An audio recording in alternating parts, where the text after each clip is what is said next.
OK, on va poursuivre la semaine 5. Ce qui restait à faire dans le fond, c'était créer l'assemblage, c'est-à-dire mettre la roue sur la fourche et ensuite tout le reste. J'ai déjà pris un peu d'avance. J'ai inséré la roue et l'attache. Euh, vous avez pu constater, vous allez constater en insérant l'attache, je vais le cacher, on va le cacher, qu'il y a une erreur au niveau de la fourche. Donc, il va falloir corriger ça, tout simplement, mais ça, c'est super facile. Fait que le diamètre, il s'agira de mettre le bon diamètre sur celui-là. Fait que tout ce qui me restait à mettre comme contrainte sur la tâche, dans le fond, c'est pour l'empêcher de tourner, pour pas qu'elle entre en conflit avec la fourche. Je vais lui mettre une dernière contrainte de ça avec celle-là ici de parallélisme. Et parfait. Donc celle-là ne bouge plus. C'est sûr qu'elle ne devrait pas être fixe. Attendez un instant. Oui, parfait. Bon, parfait. Vous voyez qu'elle est devenue complètement la fourche aussi. Elle a les contraintes avancées, donc elle n'est pas libre à 100% de mouvement. Donc c'est pour ça qu'elle n'est pas... il n'y a pas de petit moins en avant. Même chose pour la tâche. Parfait. Ici, on nous demande de reconstruire. On va reconstruire. Pas de problème. Maintenant, on va insérer le caliper. On va aller le chercher. Allons chercher. Où est-il? On va aller dans les pièces. Caliper. C'est galliper, mais le vrai mot, c'est caliper. Je me suis fait rabrouer par un étudiant l'année dernière. On va le positionner. Ensuite, on va venir lui mettre les contraintes. Inverser ça. OK, on accepte tout ça. Oups. On va sortir. Pas de problème. Bon, ici, on a mis une première contrainte qui est comme ça. Maintenant, je veux le centrer par rapport au frein. Fait que l'idéal ici, ce serait de venir le positionner à l'endroit où on veut, avant même de lui mettre les contraintes, mais on va essayer quand même. Contrainte, ici, les contraintes avancées seraient une excellente solution. On va utiliser la glissière. On va sélectionner les deux surfaces de notre caliper qu'on va venir mettre sur le frein. Ici, sélection haute, on peut venir sélectionner l'autre face. Et voilà. Ici, quand on place une glissière, il n'y a pas moyen, comme les contraintes standards de coïncidence, de venir tourner la pièce ou inverser la contrainte. C'est pas grave. On va l'accepter comme ça. Et étant donné qu'elle est déjà faite, je vais tout simplement les supprimer. Je vais supprimer mes deux contraintes. Donc, ma pièce redevient libre. Et là, je vais la déplacer. Je vais lui faire une rotation. Ici, selon une entité, je vais sélectionner cette entité-là. Je vais la tourner. Je vais la positionner du mieux que je peux. On voit ici, le caliper serait normalement quand même bien centré sur le frein. On accepte tout ça. Et ensuite, on prend nos contraintes, on les réactive une après l'autre.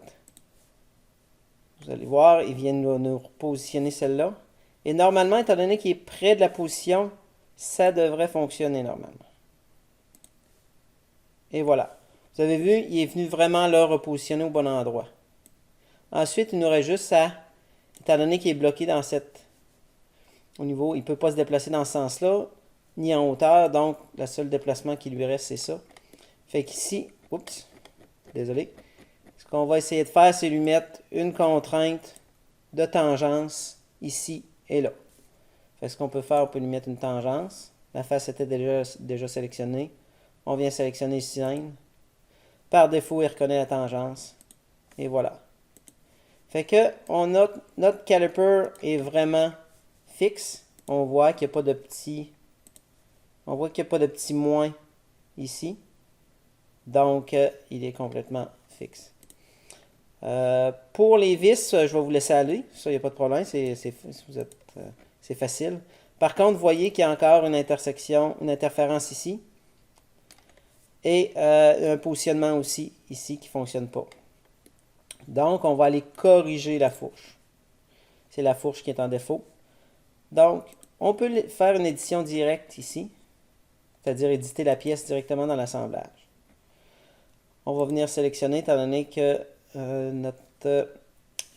c'est pas un solide mort, mais on a l'arbre de construction. On vient tout simplement sélectionner notre petit tube ici. On voit 70, c'est pas correct. Ici, je peux vous donner un truc.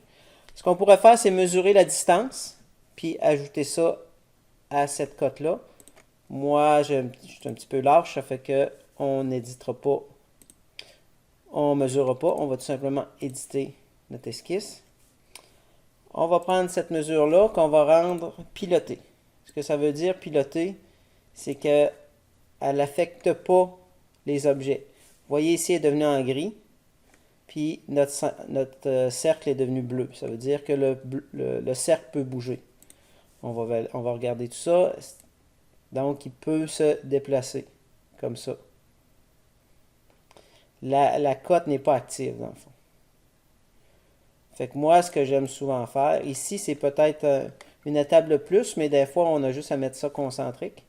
Ici, ce qu'on va venir faire, moi, je vais ajouter une ligne de construction qui va partir du centre et qui va venir sur le centre du cercle. Et je vais lui mettre une cote de, je pense que c'est horizontale. Et voilà. Vous voyez, c'est devenu noir. Mais étant donné que je ne veux pas de relation entre mes deux pièces, ce que je fais, c'est que j'efface la ligne. Le cercle redevient bleu. Ma cote est passée maintenant de 70 à 75,13. Je vais tout simplement cliquer dessus, la mettre pilotante si on veut. Sélectionner et tout redevient noir. Donc, sans avoir à mesurer, j'ai vraiment positionné, dans le fond, le petit poteau à bonne place. On va sortir du sketch en espérant que tout fonctionne. Et voilà. Fait que tout s'est positionné. Ici, ça fonctionne. Ici, ça fonctionne. Ici, vous voyez qu'il y a une petite erreur. Donc, au niveau de la symétrie, il aurait fallu que on viendra le corriger après, il n'y a pas de problème. Fait que vous voyez ici aussi, le cercle à l'intérieur de mon caliper ne fonctionne pas avec le frein. Fait que ce qu'on peut faire, c'est qu'on va tout simplement l'éloigner. Éloigner le caliper pour, dans le fond, excusez le terme, éclairer le caliper versus le frein. Donc, on va étudier un peu comment la pièce est faite. Vous voyez ici le boss extrude. Dans le fond, le sketch est là. Ça veut dire qu'il y a sûrement un plan sur lequel j'ai fait le sketch, qui est probablement le plan 2 ici, qui m'apparaît effectivement ça. Là, avant de modifier le plan, j'aurais pu faire un décalage, effectivement. Je pense à ça. Ça va peut-être être plus simple. Mais je vais utiliser la vraie méthode, dans le fond. C'est que le plan, ici, on veut vérifier si je le déplace, s'il va affecter d'autres fonctions. Fait qu'ici, je vais tout simplement, bouton de droite sur le plan.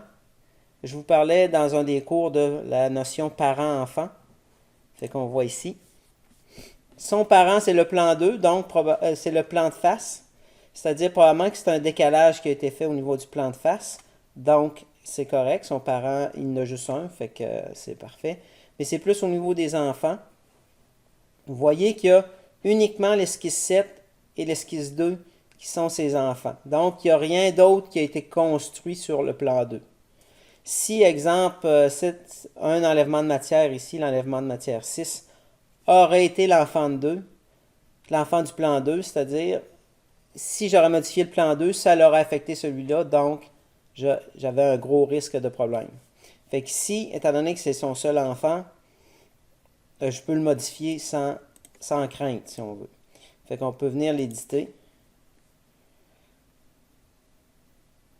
Désolé, ça peut être long. Et je vais l'éloigner environ 10 mm. Donc, on a 30. Mettons qu'on met... On va y aller à l'œil, 40. Je le sélectionne. Ça se peut encore une fois que ça soit long parce qu'il est obligé de reconstruire au complet la pièce. Et mon ordinateur est, comme je vous le dis à l'occasion, il est un petit peu lent. Fait que on peut sortir de là. Notre pièce serait modifiée. Ici, on a juste à reconstruire. Et voilà.